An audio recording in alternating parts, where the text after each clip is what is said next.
du moins pour les bovins.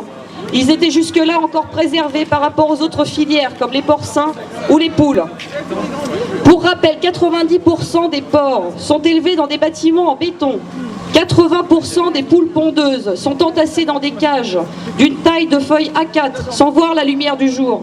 99% des lapins sont dans des cages similaires sans litière. L'élevage en France, c'est ça. Ça n'est pas des veaux dans les prés, ça n'est pas des lapins qui broutent de l'herbe. Ce sont des animaux enfermés, sans lumière, sans litière et dans des cages. Voici donc le visage de l'élevage français. Dans les rayons boucherie des grandes surfaces, première grande responsable de ce mode d'élevage, comme je pouvais vous le dire, on peut voir des lapins dans l'herbe. Mais de qui se moque-t-on ? Qui encourage ce mode de production intensif ? La FNSEA en tête. Gros syndicats agricoles, agri-mafieux devant l'éternel, insulte à l'éthique et à la morale. Mais également le gouvernement, Stéphane Le Foll, ministre de l'Agriculture.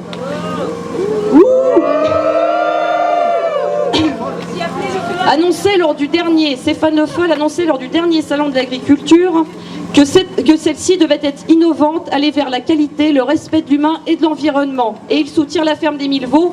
Il a un peu plus de mal à soutenir celle des 1000 vaches vu la mobilisation citoyenne.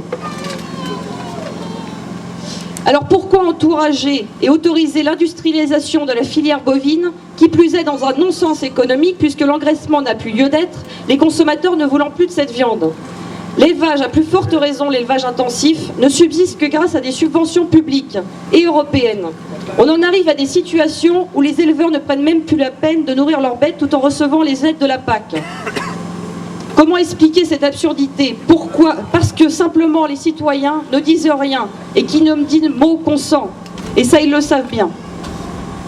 Nous sommes là aujourd'hui donc pour imposer une réalité qui est cachée également, puisqu'ils ont le bras long, la FNSEA a le bras long, le ministère d'autant plus.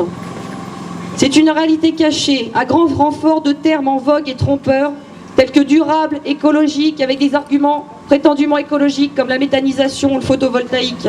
Un élevage de 1000 veaux en plein parc naturel régional, non, ça n'est pas écologique. Un élevage de 1000 vaches, non plus. Les deux projets sont similaires, dans des conditions de détention des animaux, au niveau des risques sanitaires, mais également pour l'environnement. À la ferme des 1000 vaches, il y a 2 à 3 vaches qui meurent par semaine. Pourtant, il y a 30 employés pour s'occuper d'elles. À la ferme des 1000 veaux, il n'y aura que 3 employés. Donc on peut s'imaginer quelle sera la réalité des conditions de détention. Non, la SAS, Alliance 1000 vaches, n'est pas au top du bien-être animal en séquestrant des veaux dans des hangars et en leur faisant bouffer de la litière. Car c'est cela qui vont leur donner à manger, de la paille, ce qui sert normalement de litière. Mais vu les composés industriels qui vont leur faire manger, ils sont obligés de donner de la paille pour activer la rumination, qui ne se ferait pas avec un composé industriel. Il faut bien comprendre que ce genre de projet ne peut voir le jour que grâce à l'argent public et à un contexte favorable pour en ramasser un maximum. Ici, c'est la dévitalisation du camp militaire de la Courtine qui a lancé le coup d'envoi de ce projet, avec une aide de 400 000 € du ministère de la Défense. Mais aussi grâce à un réseau d'influence d'élus, de présidents de chambres d'agriculture qui sont porteurs du projet de la ferme des 1000 veaux. Cela pour dire que nous pouvons enterrer ce projet sans crainte de le voir renaître ailleurs. Cela ne veut pas dire que d'autres projets intensifs ne sont pas en préparation dans d'autres régions. Mais lorsque l'un d'eux tombe, c'est pour toujours.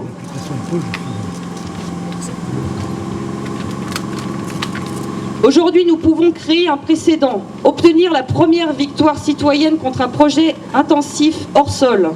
L'actualité de la lutte contre la ferme des 1000 vaches ne manquera pas de porter ce débat sur la place publique, ce qui renforcera cette lutte. La mobilisation pour cette manifestation est observée par tous nos adversaires.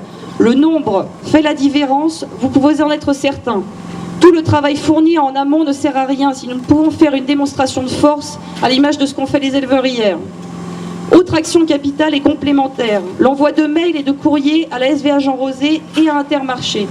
Ils tirent leur profit des clients. Si ces mêmes clients imposent leur refus de consommer ou simplement de cautionner un mode d'élevage intensif ou l'égorgement des animaux en pleine conscience, ils n'auront d'autre choix que de s'y plier. Votre voix compte réellement. Il ne faut pas tomber dans le défaitisme. Votre voix compte quand elle est nombreuse. Et chaque personne qui donne une voix, c'est une voix qui se rajoute à la masse. Tant qu'Intermarché ne renonce pas officiellement à signer un contrat avec la ferme des 1000 veaux, il faut continuer à écrire, il faut mobiliser autour de soi. Encourager les consommateurs à s'exprimer, en leur rappelant qu'ils ne sont pas seuls. Nous sommes 87% des Français qui se prononcent contre l'élevage intensif hors sol. Des lettres types sont disponibles au stand OEDA, vous pouvez les reproduire et les distribuer. Nous ne pouvons organiser tout ce que nous souhaiterions. Nous avons besoin d'aide et d'initiatives personnelles.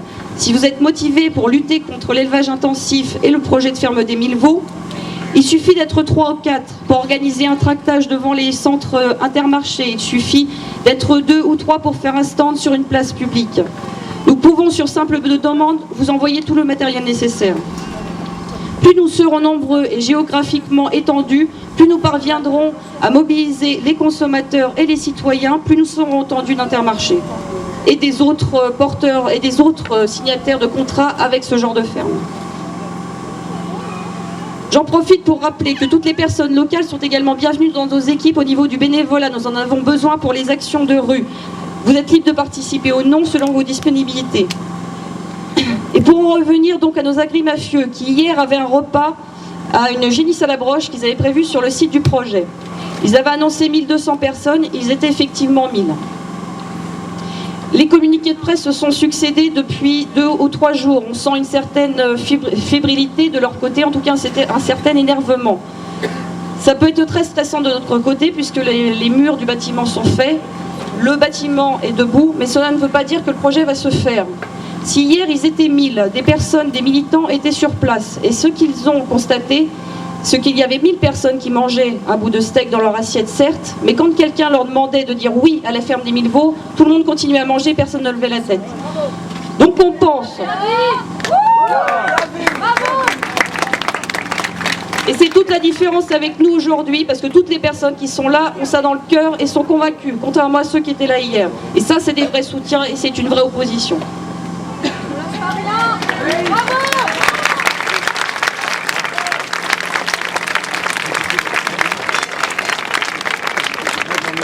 Vraiment, encore une fois, un grand merci, et je ne le dirai jamais assez, cette manifestation était vraiment capitale, car le temps qui nous reste pour faire échouer ce projet est extrêmement court, et la seule chance que l'on ait, c'est de faire abandonner le contrat à la SVA Jean Rosé et à Intermarché. Par le nombre, par les actions citoyennes, en envoyant des courriers sans cesse, en téléphonant, en envoyant des mails.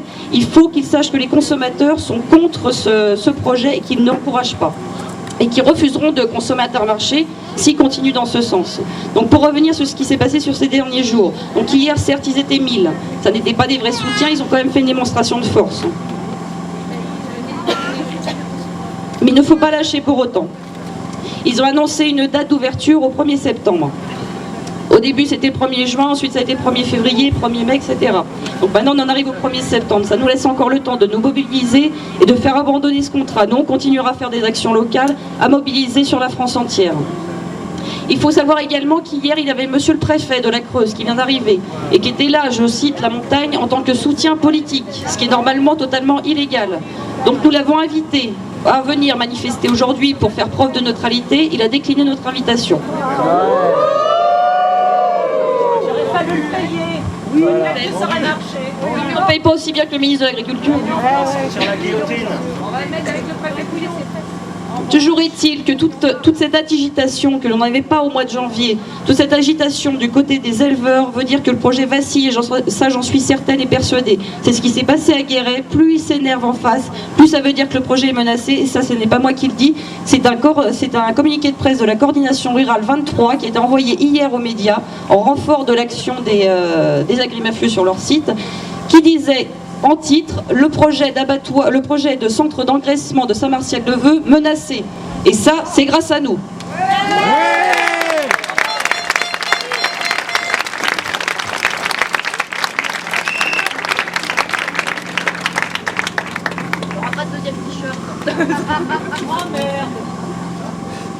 Donc notre action marche, même si c'est difficile, même si c'est laborieux, notre action marche, il faut y croire absolument. Ils sont aussi motivés en face, nous sommes aussi motivés de l'autre côté, et c'est la guerre des nerfs qui vient de commencer, et je suis persuadée que nous pouvons la gagner du moment que nous restons ensemble et que nous restons forts. Donc encore une fois, merci d'être là. Et un dernier petit mot, parce que France 3 lance ce week-end un sondage sur france3limousin.fr, c'est le site internet, à savoir si vous êtes pour ou contre la ferme des 1000 veaux. Encore une fois, heureusement, Encore une fois, il faut absolument, dès que vous rentrez ce soir ou demain, absolument voter. Il faut absolument ne pas leur laisser prendre un pas d'avance, où que ce soit sur leur terrain, que ce soit sur Internet, nulle part. Il faut absolument que l'on soit toujours en face. Ils sont là, on est là.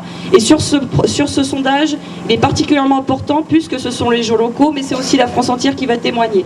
Donc surtout, n'oubliez pas, en rentrant, fr3limousin.fr, vous votez contre la ferme des Villes-Vaches. Évidemment, vous ne trompez pas. Merci encore et je passe la parole.